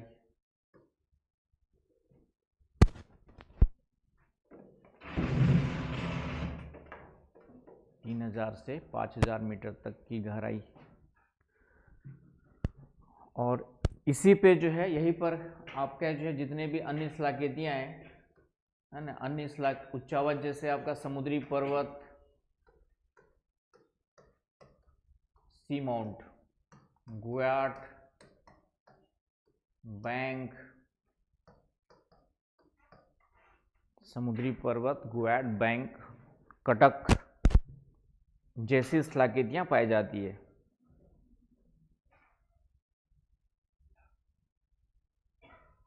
जैसी स्थलाकृतियां पाई जाती है। आया समझ में? तो ये हो गया आपका, इंग्लिश में लिख लिया, क्या लिख लिया, रिज। इंग्लिश में रिज है। कटक का मतलब जो नुकीले पर्वत होते हैं उसको कटक कहते हैं हम लोग।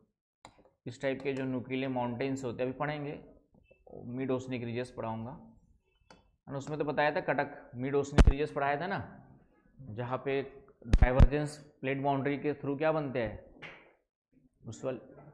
उस वाले क्लास में थे जहाँ, हाँ तो हिंदी का ठीक है। कटक इंग्लिश वर्ड है रिजेस, और ज्योग्राफी में रिजेस का मतलब ही जो भी इस टाइप के जो है पिनाकल शेप में जो लैंड्स मिलते हैं उसको हम लोग क्या कहेंगे, रिजेस बोलते हैं, रिज वर्ड यूज करते हैं। नुकीले स्लोप्स वाले पार्ट्स को क्या बोलते हैं आपका, रिजेस वर्ड यूज करते हैं ज्योग्राफी में। चलिए ये हो गया आपका डीप सी प्लेन। उसके बाद आ जाओ ट्रेंच गर्त में आ जाओ, महासागरी गर्त, महासागरी गर्त ओशनिक ट्रेंच में।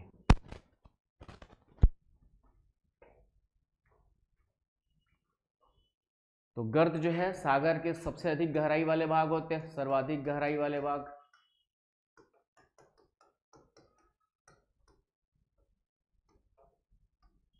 सर्वाधिक गहराई वाले भाग होते हैं।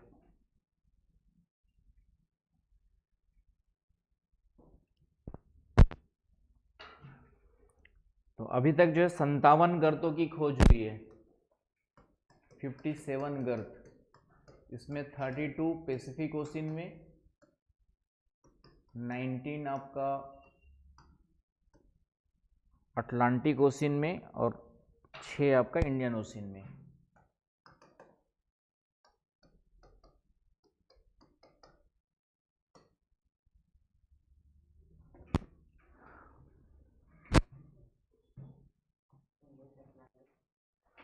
Atlantic ocean,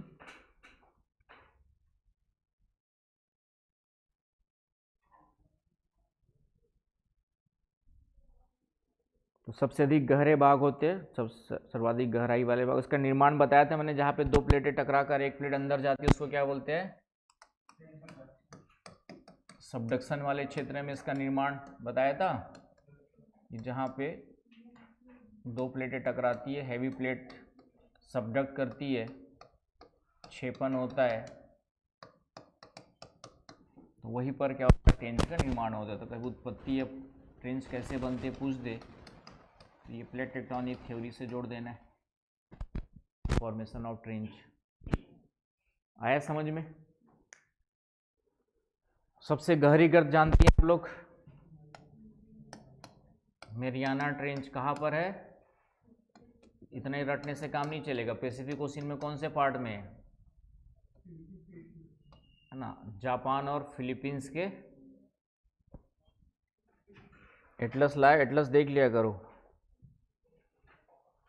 Mariana trench.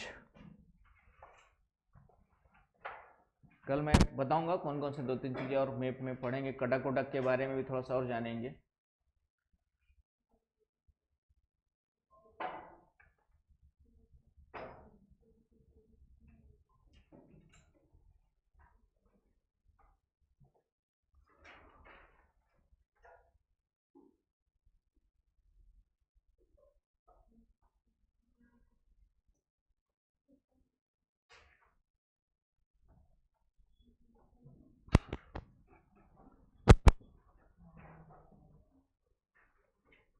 साफ हुआ नहीं हुआ?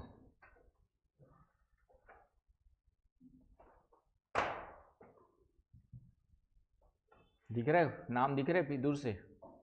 पढ़ने मारे, पढ़ने मारे, ठीक है। दूसरा खोलना पड़ेगा।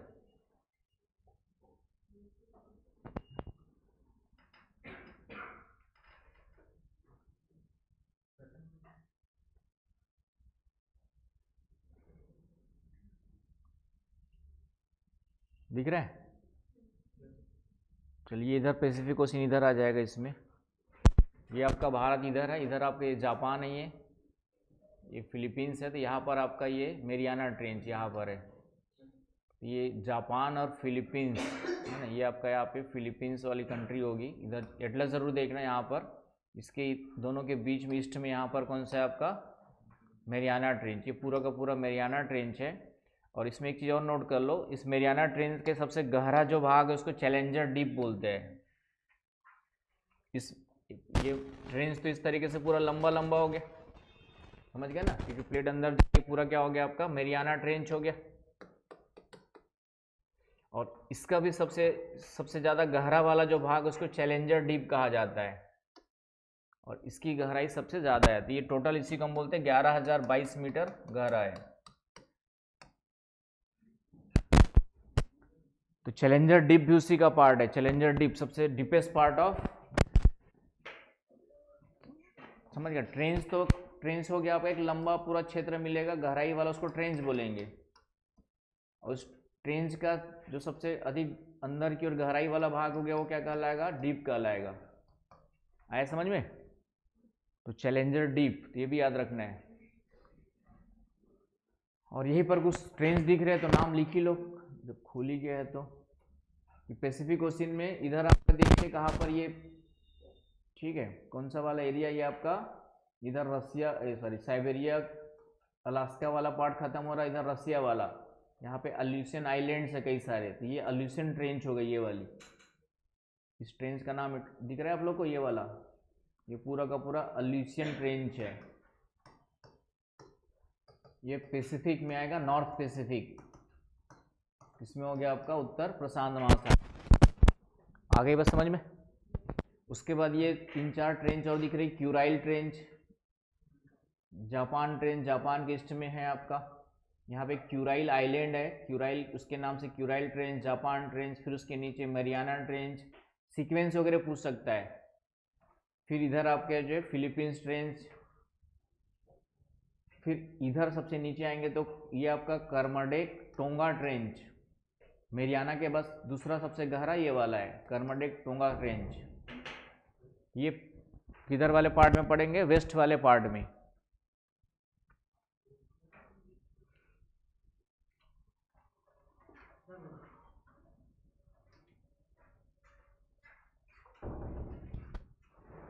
आया समझ में? तो ये वेस्ट पैसिफिक में पड़ेंगे, लिख लिया?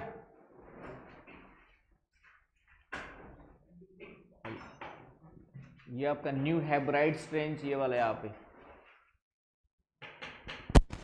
तो क्वेश्चन आएगा, मिलाने के लिए क्वेश्चन आता है कौन से महासागर में और किस भाग में है। ये सभी के सभी ये पूरे के पूरे वेस्ट वाले में हो गए, ये नॉर्थ वाला हो गया, ये साउथ वेस्ट, इसको क्या बोलेंगे, साउथ वेस्ट पैसिफिक बोलेंगे, है कि नहीं? इधर वाला कौन सा कहलाएगा, साउथ वेस्ट कहलाएगा ना, बीच में इक्वेटर, यहाँ पर इक्वेटर है। तो ये वाला साउथ वेस्ट, ये वाला वेस्ट, ये वाले नॉर्थ वेस्ट। तो पैसिफिक के कौन से भाग में, ये भी ध्यान रखना है। और एटलस में जरूर देखना, एटलस में भी दिया है, पीछे एक अलग से ट्रेंच का मैप ही दिया होगा, एटलस में जाके देखोगे तो गूगल में तो देखना ही है, एटलस जाके देख के मैप भी बना लेना है। क्या साक्षी लिख लिया?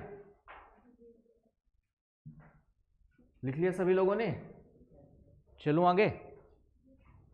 फिर इधर आ जाओ आपका ईस्ट में, पैसिफिक ओशियन के ईस्ट में, तो यहाँ पे मिडिल अमेरिकन ट्रेंच है, मिडिल अमेरिकन ट्रेंच, ये अटलांटिक में आएगा, इधर नहीं जाना है अभी। फिर ये सबसे लंबी ट्रेंच है यहाँ पर, विश्व की सबसे लंबी ट्रेंच है यहाँ पे, Peru Chile trench, longest trench of world. गहरी तो ये वाली हो गई हमारी, सबसे डीपेस्ट ये वाली हो गई, लॉन्गेस्ट में ये आएगा पेरू चिली ट्रेंच, ये पैसिफिक ओशन वाले हैं, पेरू चिली ट्रेंच।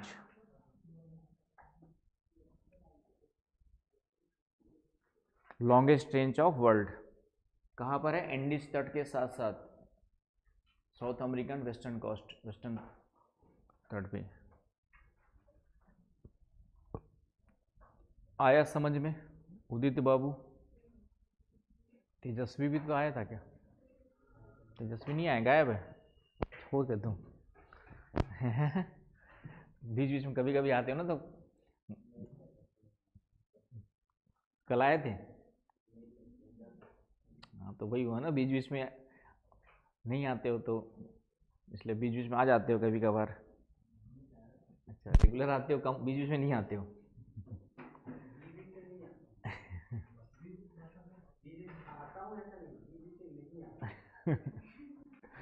चलिए, और कौन नहीं आया आज? लगभग सभी लोग प्रेजेंट दिख रहे, एक आध कौन नहीं एब्सेंट देखना पड़ेगा। चले आगे। जैद कहाँ गया? बहुत दिन से नहीं आ रहे।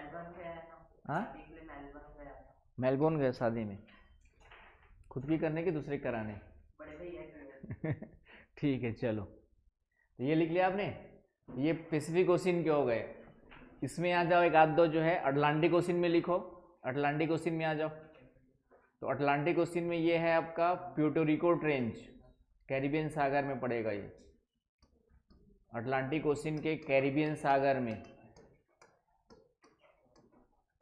अटलांटिक ओशियन के कैरिबियन सागर में है प्यूर्टो रिको ट्रेंच। लिख लो भाई, लिख रहा है प्यूर्टो रिको, स्पेलिंग गोदागादी कर दिया ना मैंने, तो Puerto Rico, Puerto Rico trench, ये अटलांटिक महासागर के कैरिबियन सागर में आएगा। क्वेश्चन आपका प्रीलिम्स वगैरह में मिलाने के लिए पूछ सकता है, पहले बहुत पहले पूछा भी होगा। लिख लिया? फिर एक दक्षिणी अटलांटिक महासागर में ये दिख रहा है आपका south sandwich trench, sandwich, sandwich खाने का मन कर रहा होगा तुम लोग कब है? हम तो पकोड़े वाले थे, सैंडविच वाले तो बाद में बने, है कि नहीं भाई? लिख लिया? उसके अलावा एक आध नाम और लिख लो, यहाँ पे है जस्ट इक्वेटर के पास में north romance trench, romance ROMANCHE है, लेकिन हिंदी में रोमांसी बोलते हैं। मैंने कहा ना इंग्लिश बेवफा लैंग्वेज है, CH का यहाँ पे च होना चाहिए, रोमांच ट्रेंच।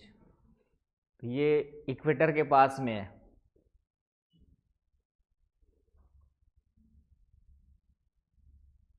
तो यहाँ नहीं दिया है, उसको मैंने अलग से बता दिया। क्लियर है? तो ये याद कर लो। चलूँ आगे। तो ये अटलांटिक ओशियंस के 2-3 ट्रेंच है, ठीक है मेरे ख्याल से, इसके अलावा याद नहीं है ज़्यादा, है तो बहुत सारे, लेकिन मतलब 19 है, लेकिन ये 3-4 फेमस है। इंडियन ओशियन में आ जाओ, तो इंडियन ओशियन में आओगे तो ये जावा ट्रेंच है ना, जावा है, इसी के पास में सुंडा ट्रेंच यहाँ पर है, सुंडा ट्रेंच, जावा एंड सुंडा, ये 2 ट्रेंच अभी याद रख लो, Java and Sunda trench Indian ocean में, Java and Sunda trench Indian ocean. Map जरूर याद रखना कहाँ पर, अटलांटिक सॉरी आपका जो है इंडोनेशिया के पास में है। मिल गया? सुंडा लिख लिया, जावा एंड सुंडा। चलिए एक आता और अच्छा मैप नाम साफ साफ पढ़ने में आ जाए, देख लेता हूँ, मिल गया तो अच्छी बात है भाई। ब्लर क्यों हो जाता है?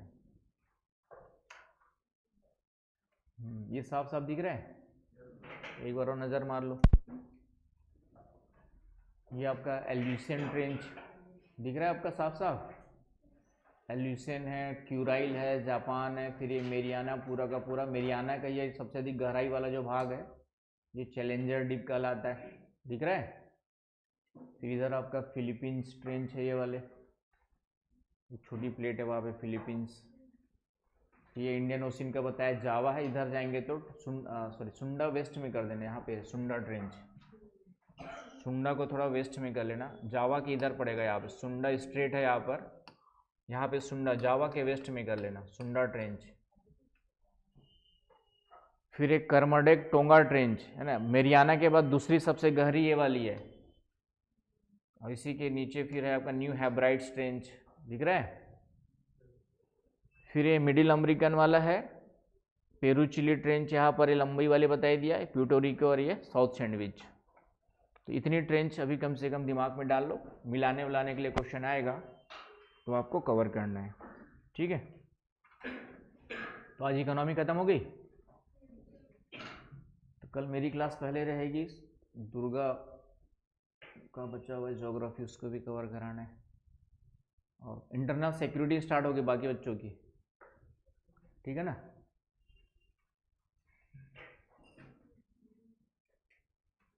बाकी बच्चों की इकोनॉमी का पूरा रिवीजन कर लो, पहले एक टेस्ट वगैरह देने के लिए, आज कौन सा दिन है?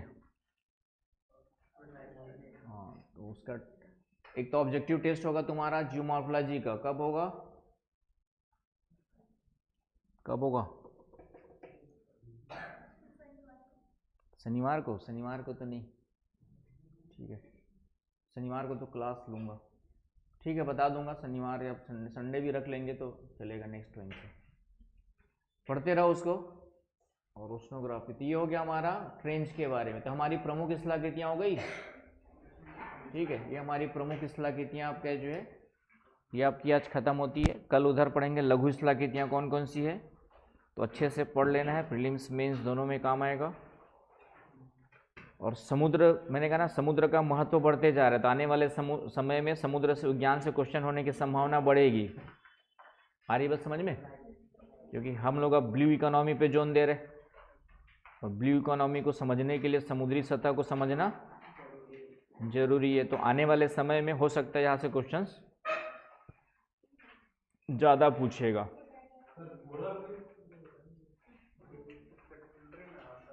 अभी तो प्राइमरी है, सेकेंडरी में आए कहाँ है, हैं? वो तो प्राइमरी 4 पढ़ाया था ना प्राइमरी वाले में, तो उसके ख़त्म हो गया। अब सेकेंडरी में तो कटक से करेंगे, और कोरल रीफ तो एक पूरा अलग से चैप्टर ही पढ़ना है उसको डिटेल में, कोरल रीफ एंड आइलैंड्स एक पूरा चैप्टर ही है अलग से। तो आज की सभा ये पे समाप्त की जाए, चलो।